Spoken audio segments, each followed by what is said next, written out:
Bonjour tout le monde et bienvenue dans cette nouvelle vidéo du chantier des Max. Aujourd'hui on va attaquer la partie qui est derrière moi, c'est-à-dire poser les premières plaques de Fermacell sur un mur. C'est la première fois qu'on va faire ça, mais ça devrait déjà transformer notre espace, on a trop hâte de voir ce que ça va donner. Juste avant, toujours plein de petites finitions avec des gaines électriques à passer, du frein vapeur à remettre, des gaines aussi à faire sortir pour l'extérieur, bref, un petit peu de boulot avant d'attaquer cette partie, on va vous montrer toutes les étapes. Mais juste avant d'attaquer notre travaux, on va enfin profiter du retour du soleil pour recharger nos batteries grâce au sponsor du jour, Bluetti.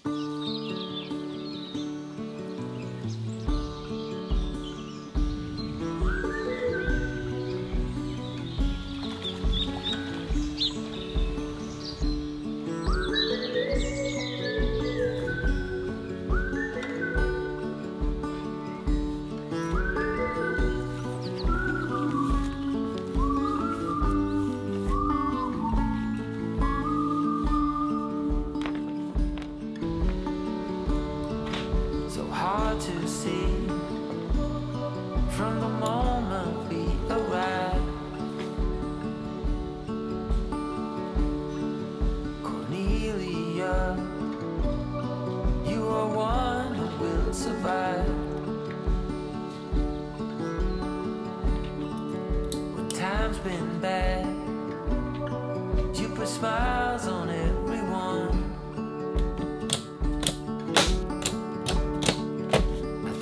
Of you and of all I should have done.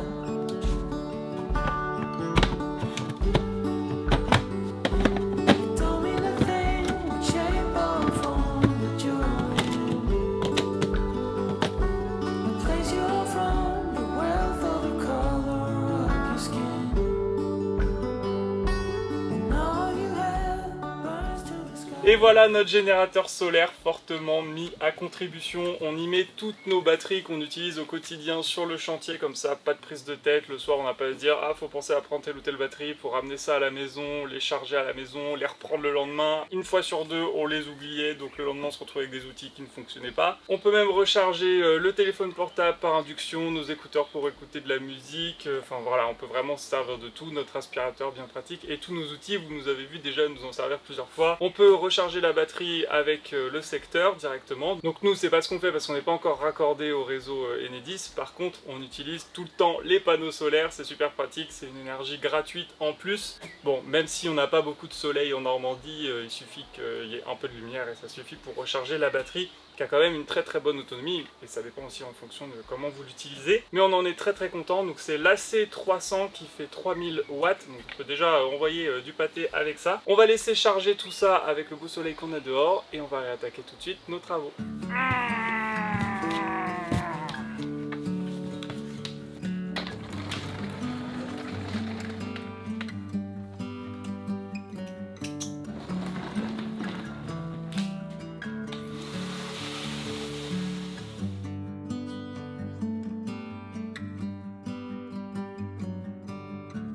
Saw the light go down on Baker Street.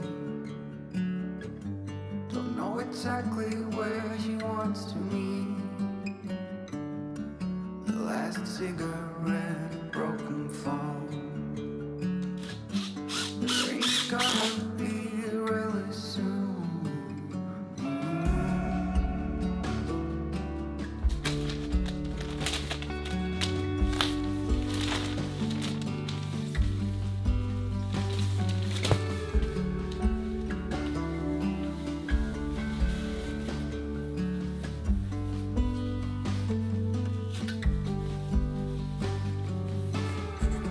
Don't know where to start or when to end.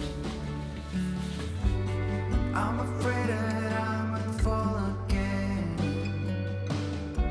I saw someone coming towards me. That someone's gonna set me free. There she was, there she was, there she was.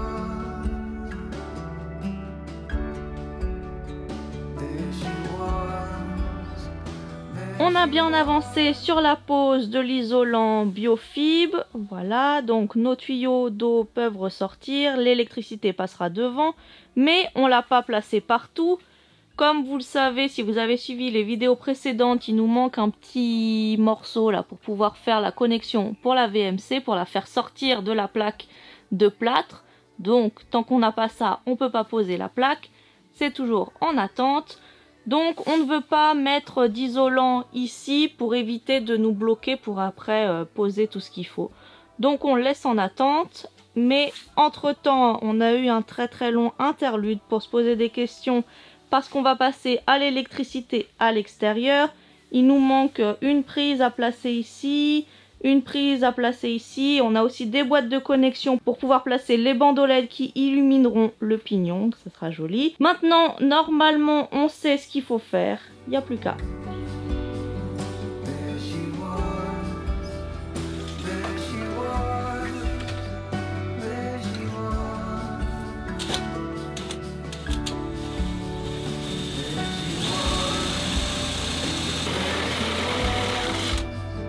there she was.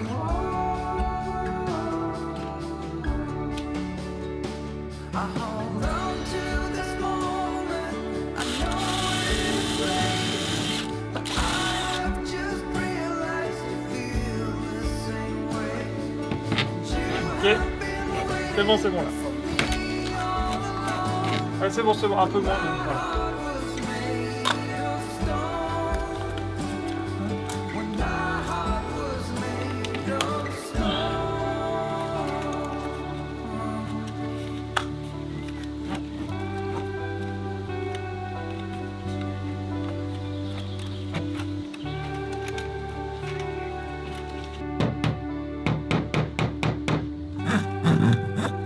Stop.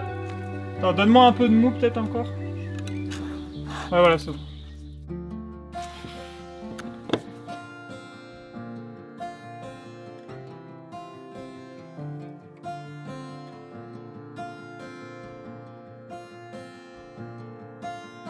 This time I am pretty sure. Moments passing away I've never seen before. Et voilà la toute première prise de la maison. Magnifique. I always wonder if you were left without. Bon bah c'est une super étape, ça, une première prise électrique pour toute la maison. On a fait déjà les branchements, comme ça justement c'est fait.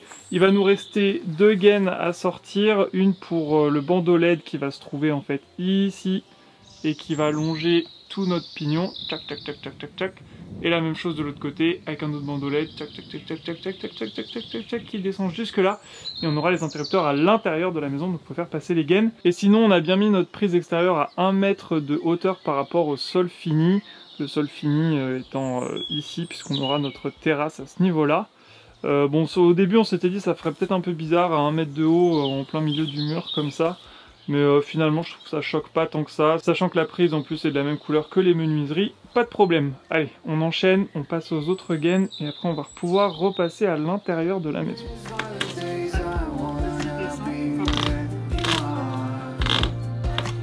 Ouais. Stay with you, C'est bon. fill me with a desire that I cannot break.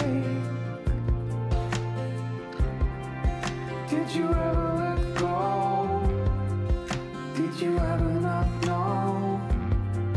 You were never out there alone. Do you think there's a chance for this love to be real? I will let you take the wheel. From now on.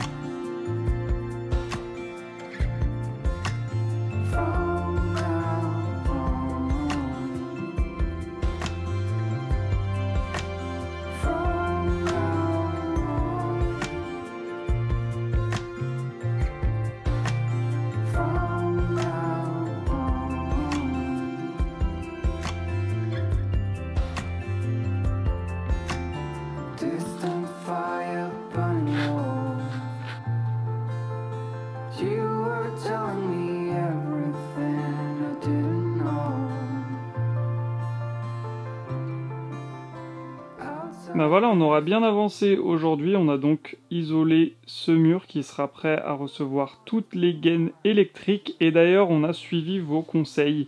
Par rapport au passage des gaines derrière le mur, on nous avait dit, pour éviter de les percer, si on met un cadre, un meuble ou je ne sais quoi, de les mettre toujours à la verticale. Donc par exemple ici on aura une prise, donc faire en sorte que la gaine soit bien à la verticale, comme ça on peut l'identifier facilement.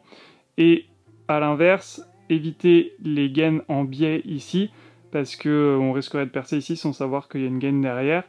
Du coup, là on va avoir une prise et on a besoin que cette gaine reparte sur le côté, donc on va la faire partir au niveau de la prise, donc à 20-25 cm du sol, hop, comme ça, et après tout droit de l'autre côté. Effectivement, c'est une bonne idée pour éviter d'avoir des surprises plus tard, donc merci pour les conseils, et j'en profite aussi par rapport au passage de la plomberie, parce que là on est en train de regarder tous les commentaires qu'on a reçus sur notre dernière vidéo, au moment justement du passage des tuyaux. Alors là, pour le coup, les tuyaux, on les a passés un petit peu en biais, on les voit plus, mais en tout cas, ils passent comme ça, et après, ils se retrouvent tout droit sur le bas, en connaissance de cause, parce qu'en fait, à cet endroit-là, on va avoir que des meubles colonnes de cuisine, donc on n'a pas besoin forcément de percer au travers, on va devoir les percer un petit peu pour maintenir les meubles, évidemment. Mais surtout, à la différence des gaines électriques qui vont se retrouver juste derrière le fermacelle, pour ce qui concerne les tuyaux, ils sont quand même à, on voit pas forcément très bien, mais à peu près 5 cm derrière ce qui sera notre mur. Donc l'épaisseur du mur plus l'isolant, machin, on aurait intérêt à mettre des vis de plus de 6 ou 7 cm pour aller percer par malchance notre tuyau, donc ce qui n'arrivera pas, il n'y aura que des petites vis. Et en plus à cet endroit-là, de toute façon, on va limiter les fixations, et on a bien marqué sur un plan, et on a pris des photos pour s'assurer que les gaines qui sont là ne soient jamais percées, donc on sait exactement où il va falloir percer, et ensuite pour le reste ce sera sur le bas. Et dernier point qui est revenu aussi des dizaines et des dizaines de fois dans les commentaires, c'est pourquoi nous n'avons pas fait passer les tuyaux de plomberie dans le vide sanitaire, donc en gros sous le plancher. Bah tout simplement pour une raison de bon sens écologique, je m'explique.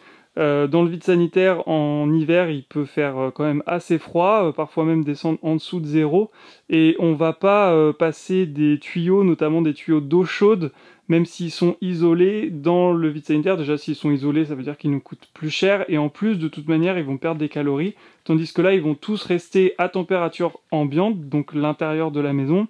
Du coup, quand on va faire venir de l'eau chaude jusque dans le lavabo, on n'aura pas de déperdition de chaleur de l'eau de nos tuyaux, et ça c'est super important. Et raison de plus aussi, on n'allait pas faire sortir nos tuyaux à chaque fois qu'on a besoin d'un point d'eau, parce que c'est pareil, ça peut faire des déperditions de chaleur à chaque trou qu'on va faire dans notre plancher, tandis que là on garde une isolation complète. La seule chose qu'on va faire passer dans le vide sanitaire, c'est les évacuations. Donc là effectivement on aura un trou, un tuyau qui va rejoindre le vide sanitaire pour aller chercher le tout à l'égout. Voilà, vous savez tout. Nous, c'est la fin de cette première journée de boulot. On a passé énormément de temps à faire des toutes petites choses qui se voient pas trop. Désolé, mais demain, on compte bien passer la vitesse supérieure pour finir entièrement les petits détails au niveau du pignon et poser enfin les premières plaques de fermacelle sur les murs. De retour sur le chantier, aujourd'hui les choses vont aller normalement vite, on sait ce qu'on doit faire, on va plaquer une partie des murs du salon, faire un peu d'électricité, de pare-vapeur, tout ça. Vous connaissez la chanson, on a déjà bien commencé hier.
Voici les plaques de Fermacell pour le mur, sachant que celles du plafond, elles faisaient 1 cm d'épaisseur, elles font 1,2 cm d'épaisseur, donc elles sont encore plus lourdes que celles du plafond. Mais bien sûr, on a entreposé tout l'isolant au-dessus, donc il va falloir qu'on vire tout ça pour pouvoir accéder aux plaques des murs.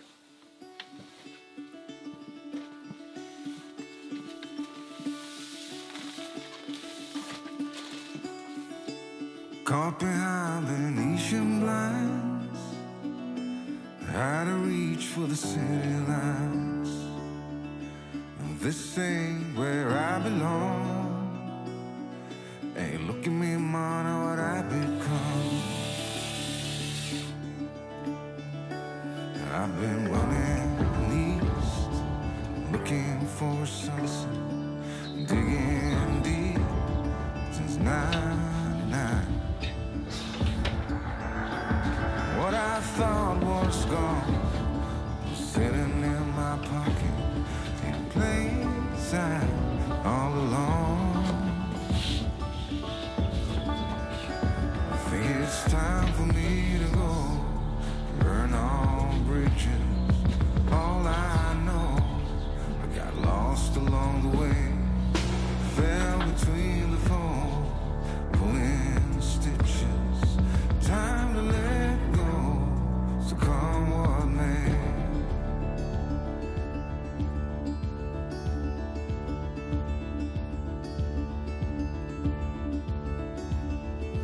Don't look before you leave.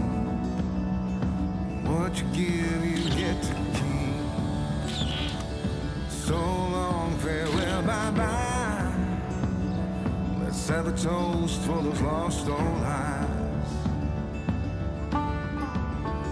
And my crooked little heart that seems so rebellious is falling apart. Et voilà notre première plaque de Fermacell au mur. Franchement, on est super content. Alors ça paraît peu pour vous, encore une fois, mais c'est une nouvelle étape super importante pour nous. Les murs vont commencer à se dessiner tout doucement dans la maison. En plus, on a vérifié avec le laser, on l'a mis parfaitement droit. Et c'est également parfaitement droit avec les rails qu'il y a à droite. Donc on aura des beaux angles droits dans la maison, on s'est bien débrouillé avec les appuis Xbox. Sur le haut, vous l'avez vu, on a mis un petit angle pour épouser la forme du plafond. On a collé tout ça, donc là bon, ça fait pas très propre, mais le temps que ça sèche, ce sera poncé après ensuite. Mais au moins, on a un raccord parfait avec le plafond. Et du coup, on a donc bien la plaque du mur qui tient aussi celle du plafond par le bas pour éviter que ça s'affaisse. Tout est collé, donc ça ne bougera pas.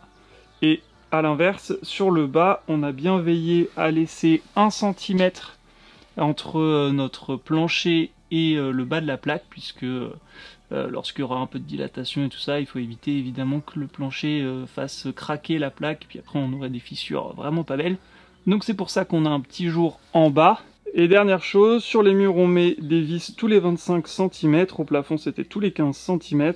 Maintenant on va attaquer déjà la première difficulté. Le contour de la fenêtre qui est ici, plus le passage des gaines dans notre premier trou de prise. On va voir ce que ça va donner. Une fois qu'on aura passé cette étape, logiquement, ça devrait quand même enchaîner assez rapidement sur tout ce mur-là.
And see the sun. Side by side our fears are done. All the good times just begun.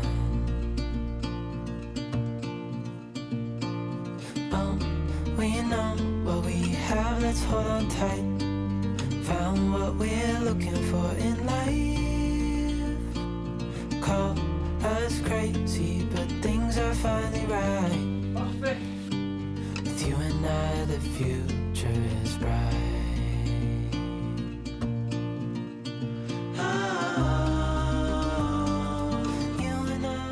Bon voilà nos 4 premières plaques de fixées, ça change déjà tout. Et là on était en pleine réflexion pour savoir où va se trouver notre future télé.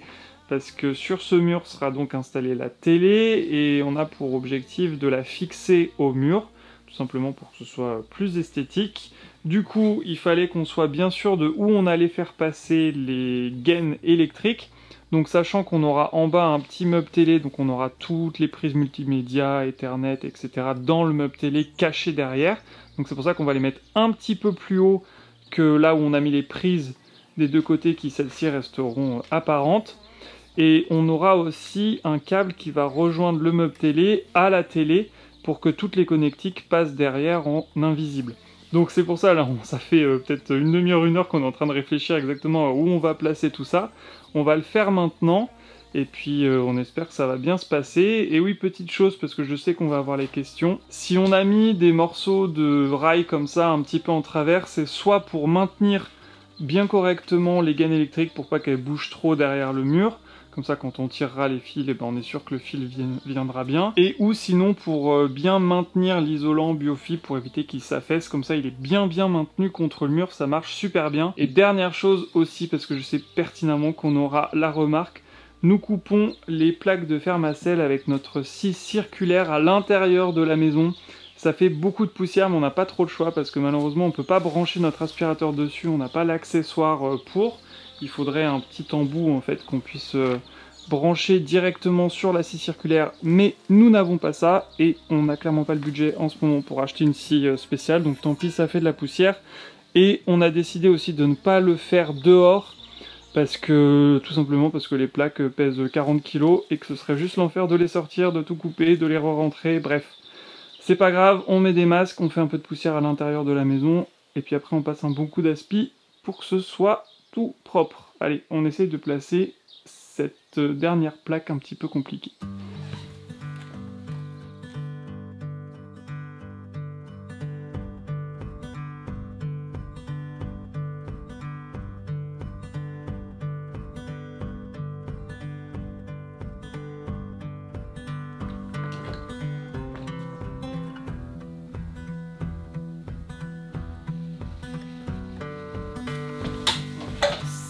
Ça, on va en avoir besoin là.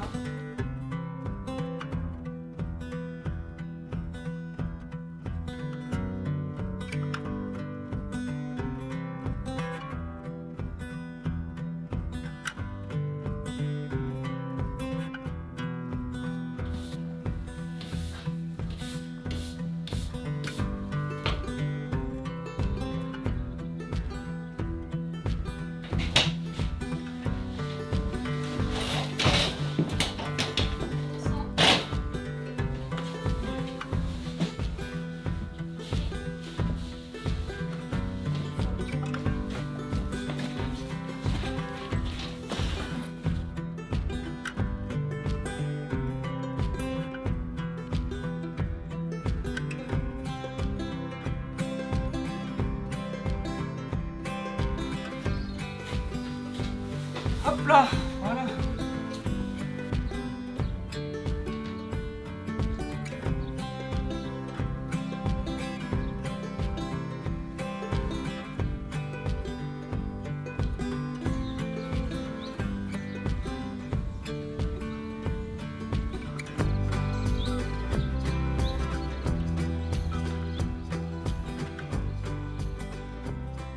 Et voilà, les premiers murs de la maison se dessinent, ça fait super bizarre. Le premier mur, mais... C'était ça. Oui, enfin c'est parce qu'il y a plusieurs plaques, donc ça fait un mur, mais ça fait super bizarre, surtout quand on rentre dans la maison. En fait, très vite on oublie. À chaque fois quand on repart de la pièce et qu'on revient, on dit ah oui c'est vrai il y a un mur maintenant donc bon bah, on va s'habituer, je pense que dans 2 jours on verra même plus, on fera plus attention à ça. Mais en tout cas c'est quand même super bien parce que ça nous permet vraiment de nous projeter. On a les petites prises qui sont là maintenant, faudra mettre les boîtes d'encastrement mais voilà c'est des petites choses, ça fait super plaisir de s'occuper de ça. Et même c'est très bizarre mais moi j'arrivais pas à me dire qu'un jour on en arriverait à cette étape là. Ça y est, on y est, et ça, c'est quand même vachement cool. C'est ça, on s'est même projeté sur l'emplacement de la télé et du canapé, et c'est dire à quel point on avance dans le chantier, ça c'est vraiment trop cool. Dans la prochaine vidéo, on va passer les dernières gaines qui nous manquent. Il manque toujours quelque chose, donc il faut encore qu'on passe commande, on a oublié d'acheter 2-3 trucs. Donc on va passer ça et on va continuer le fer-macelle un petit peu partout dans le salon cuisine. Donc cette pièce normalement d'ici 3-4 jours va vraiment complètement se transformer. Et après on pourra repasser côté partie nuit où il faudra recommencer depuis le début tout ce qu'on a fait là, enfin depuis le début. Il y a pas mal d'étapes qu'on a déjà anticipées, mais bon, vous avez compris. C'est pas encore fini. Justement sur l'électricité, on a vraiment trop hâte de tester nos prises et c'est là qu'on remercie Blue Yeti de nous avoir envoyé son générateur solaire et d'avoir sponsorisé cette vidéo, donc merci beaucoup à eux. C'est vraiment un outil qui est super pratique pour nous sur le chantier, mais ça peut l'être aussi dans la vie de tous les jours si vous faites du camping, si vous avez besoin de mettre de l'électricité dans une petite dépendance qui est pas forcément connectée au réseau, enfin vraiment il y a 1001 manières d'utiliser ça. C'est vrai que c'est un peu encombrant, un peu lourd, mais parce que ça a vraiment de la puissance et de l'autonomie et nous sur notre chantier c'est juste parfait. Si vous voulez en savoir un petit peu plus sur toutes les fonctionnalités, sur tous les détails techniques, etc. On vous avait fait une vidéo il y a quelques mois qui détaillait tout ça, donc on vous la met, je sais plus si c'est à droite ou à gauche, voilà, vous retrouvez le lien aussi dans la description. Et si vous souhaitez acquérir vous-même un générateur solaire, il faut savoir qu'il y a plein de gammes, il y a plein de puissances différentes, plein de prix aussi différents en fonction de ce que vous recherchez. Donc on vous met pareil le lien vers le site de Blue Yeti en description et n'hésitez pas à aller regarder. Un soutien pour Blue Yeti, c'est aussi un soutien pour le chantier des Max. On va donc se quitter là, on espère que cette vidéo vous a plu. Si c'est le cas, n'hésitez pas à vous abonner, à mettre un petit j'aime, un petit commentaire. On vous parle encore de l'éco-refuge des Max, vous l'avez peut-être vu, mais on joue les prolongations.